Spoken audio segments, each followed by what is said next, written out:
Oi, voltei. Pessoal, eu queria pedir desculpa para vocês ali, eu acabei falando demais, a gente ficou com um vídeo de 18 minutos. Porém, eu vou tentar otimizar mais, tá? E a gente vai tentar trabalhar os vídeos dentro de 10 minutos. E eu vou voltar lá na relação à economia e a sua... Bora aqui. Só um minutinho. Voltando. Voltei. E assim, eu estou voltando aonde? Onde a gente fala sobre economia matéria, tá? Ela é uma matéria de caráter biunívoco, tá? É uma palavra um pouquinho difícil de pronunciar, biunívoco, das relações da economia. Ou seja, ela é uma matéria que ela associa para si, tá? Cada um dos elementos de um conjunto de outras matérias. Como eu falei para vocês, eu quero deixar essa primeira parte bem frisada, que é muito importante vocês entenderem a economia. Faltou aqui ciências contábeis, faltou administração, mas por quê? Porque vocês são os futuros gestores e os futuros contadores de uma empresa. Então, tu imagina uma pessoa que não sabe nada de economia e vai gerir uma empresa. Pode? Não pode, pessoal, tá? Também quero pedir desculpa, já falei, estou um pouquinho nervosa, mas a gente vai dar um jeito aqui, tá? Não tenho tanta fotogenia e eu gosto de trabalhar mais ao vivo, então acho que como é que eu posso falar para vocês? O vídeo fica um pouco ruim. E bora lá. Então, ela tem um caráter biúnico, tá? É quando uma matéria ela se relaciona, tá? Com outros ramos do conhecimento social. Deixa eu ver se eu consigo mais uma vez voltar. A gente vai passar aqui para o próximo slide. E aí a gente ia falar sobre economia e antropologia social. Antropologia é o estudo do homem na cultura e na sociedade, tá? Volta-se para o estudo das origens, da evolução, da organização das diferentes formas de expressão cultural. Mais uma vez, vocês lembram do exemplo que eu citei para vocês sobre modo de vestir? Não falando que o nosso modo, entre aspas, seria um modo imoral. Não, para a gente ele é moral, para a gente ele é normal.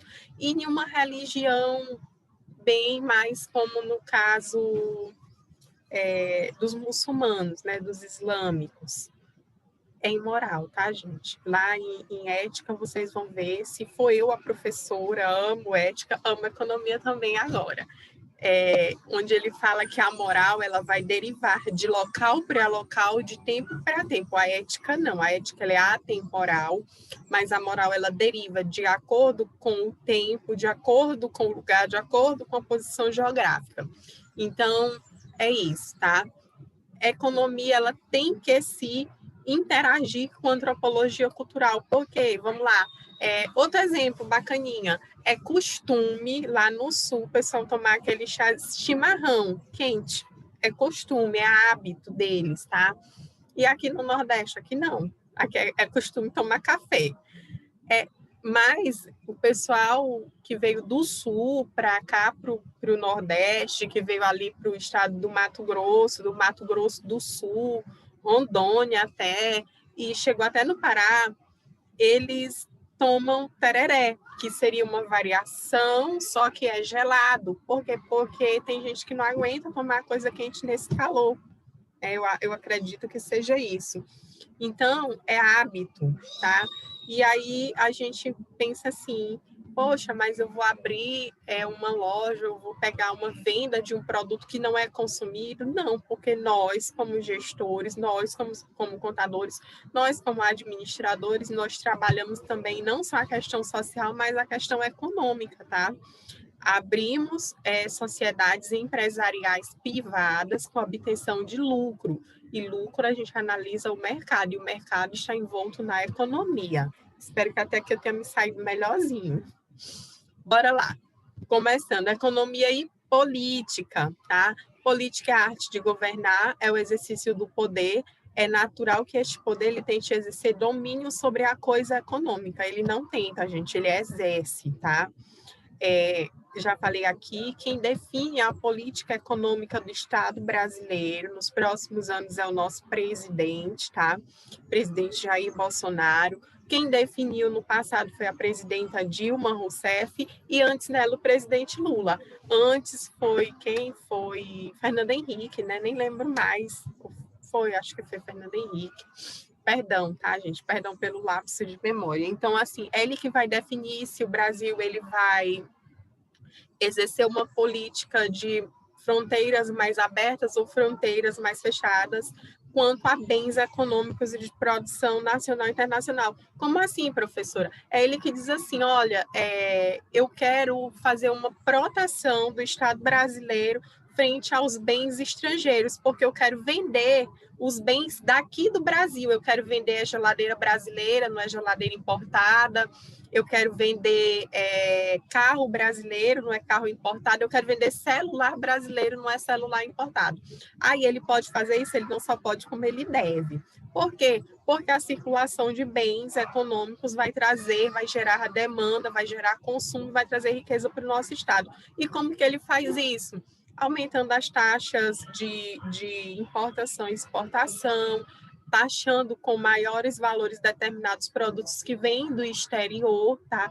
Através de quem? Ele, lá na mesa dele? Não, através do ministro da Economia, tá? Estou só explicando como que se procede. Além disso, o que mais? Através de diminuição de taxas tributárias para os produtos brasileiros. Então, isso é política econômica, tá? Ele vai exercer uma política, esse presidente, ou o próximo presidente, ou o atual, onde nós vamos abrir nossas fronteiras para mão de obra estrangeira. Isso pode ser bom, sim, e pode ser um problema também. Por quê? Porque dentro dessa situação pode acontecer que a mão de obra estrangeira vindo para o Brasil, tá? Ela vai tirar os nossos empregos, e aí tira a nossa renda e o povo fica pobre. Professora, tu está falando que o presidente vai fazer isso? Não, pessoal, estou exemplificando quando e onde e como se exerce uma política econômica. Esse presidente? Não, qualquer presidente. Esse exemplo clássico dos Estados Unidos, tá? Por que a gente coloca? Porque é o que está mais na mídia.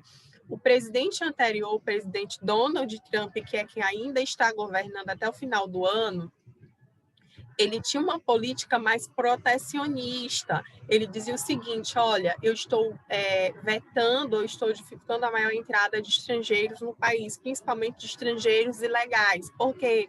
Porque eles trazem determinado perfil de prejuízo para o Estado, tá? Porém, eu estou abrindo a fronteira para o imigrante legal. E dentro disso ele vai exercendo ali a política. Também assim, eles valorizam ou desvalorizam a sua moeda, tá?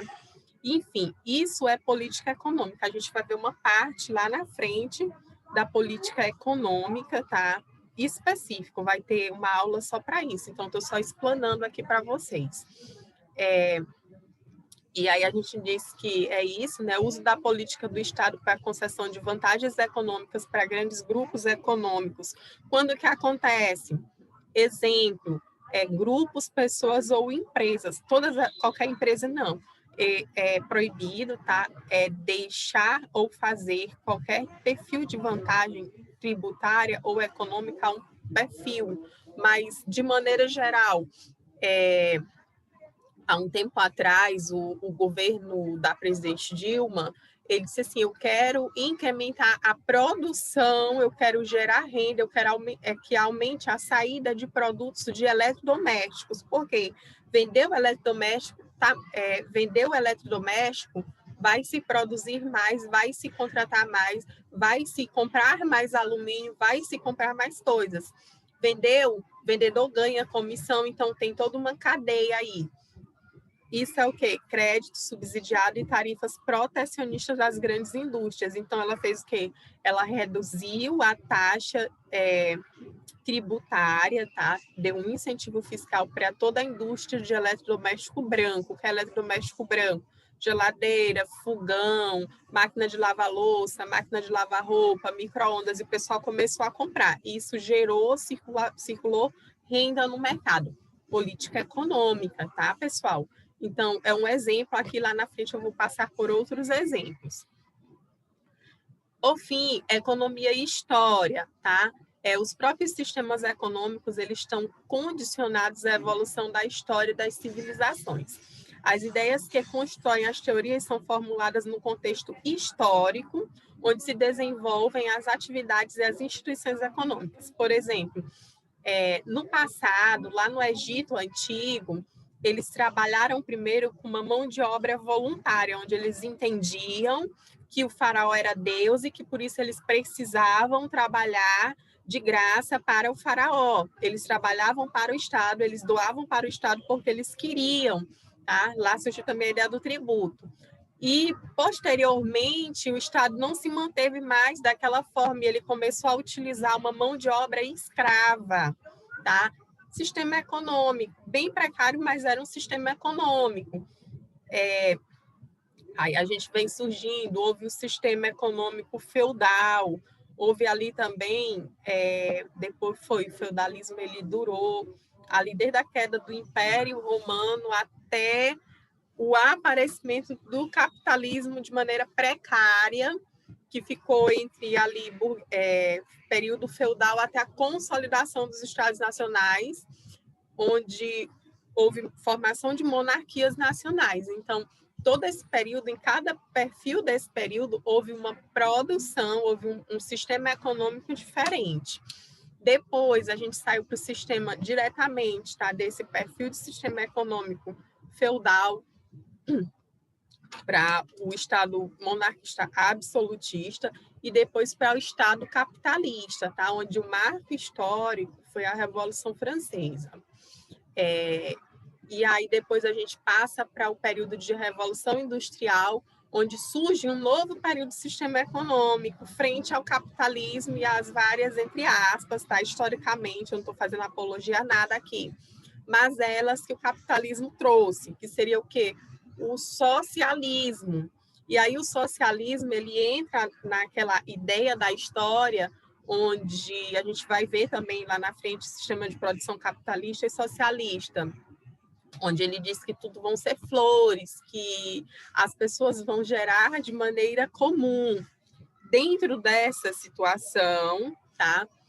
Lá na frente, as pessoas veem que o socialismo ele acaba que meio que não sendo tão flores e acaba gerando guerras e caindo. Estou só, gente, traduzindo rapidão aqui para vocês. E aí volta-se ao sistema de produção capitalista. Dentro disso, a gente ainda tem alguns países que trabalham com socialismo e a maioria dos estados nacionais, dos estados do mundo, tá? Dos países. Gente, assim, estado é porque, de maneira jurídica, quando a gente se refere a um país, lá fora a gente não fala país, a gente fala estado, tá? Estado, qual é maiúsculo? Estado. Então, a maioria dos países, eles são socialistas, alguns são capitalistas, alguns usam economia mista. Eu vou explicar depois para vocês como assim. Eles dizem que são socialistas, mas tem produção capitalista. Então, aqui a gente vai tentar encerrar, vou terminar só as outras aulas. Economia e geografia. A economia de determinados locais e até mesmo os acidentes geográficos, eles vão ajudar, vão interferir no desempenho das atividades econômicas. Como assim? Bora lá. Vamos aqui, estou procurando exemplos. Por exemplo, produção de uva. A gente não consegue produzir uva no Pará porque é quente. Produz, mas ela é pequenininha, não é suficiente. Onde que a gente produz? Em climas médios, tá? E no Pará a gente produz outras coisas, criação de determinados peixes que a gente não consegue ter no Pará por causa do calor, mas a gente consegue ter em outros lugares, tá? Então, as divisões regionais, elas também são usadas para estudar as questões ligadas aos diferenciais de distribuição de renda. Concordo, tá? Recursos produtivos de localização de empresa, efeitos de poluição, aglomeração urbana. Mas, sim, a geografia, quando a gente fala da produtividade de determinadas culturas agrícolas, tá, pessoal? Ou bovinas, ou agroindustriais. Elas também têm uma ligação geográfica. Por fim, economia e sociologia, quando a política econômica ela visa atingir os indivíduos de certas classes sociais, interfere diretamente no objeto da sociologia, isto é, na dinâmica da mobilidade social. Exemplo, políticas públicas, políticas salariais e sociais. Nós pagamos tributo porque nós vivemos num pacto social, né? Somos ali, temos um contrato com a administração pública, tá? Com o Estado brasileiro, pagamos tributo, ele nos dá em retorno bens, tá? Como saúde, educação, transporte, etc. Ah, mas tem gente que nem assim consegue. Então, nós realizamos políticas públicas, políticas salariais, com o objetivo ali de cumprir o que a nossa Constituição fala: bem-estar, moradia, alimentação e dignidade para a pessoa humana. Então, são exemplos diretos ou indiretos que influenciam aí economia e sociologia e a mobilidade, tá? Economia e direito, a minha área, gente. Aqui a gente tem como exemplo agências de regulamentação, tá? Que ditam as regras de atuação de determinadas áreas. Por exemplo, a ANAC, a Anatel, a Agência Nacional de Telefonia, né, e Telecomunicações, Anvisa, Agência Nacional de Vigilância Sanitária, ANAEL, Agência Nacional de Energia Elétrica. Também tem a questão do direito financeiro e das leis econômicas, das leis que determinam, leis e diretrizes orçamentárias, quanto nós podemos gastar por ano, isso tudo está vinculado à economia, tá?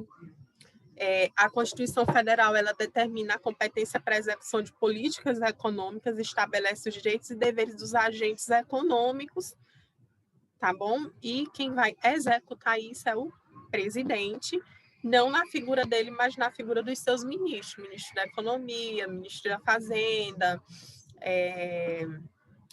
entre outros ministros mais, tá? E, por fim, eu vou encerrar aqui e a gente volta na próxima aula. Eu acho que deu aqui por hoje. Espera aí, só um minutinho.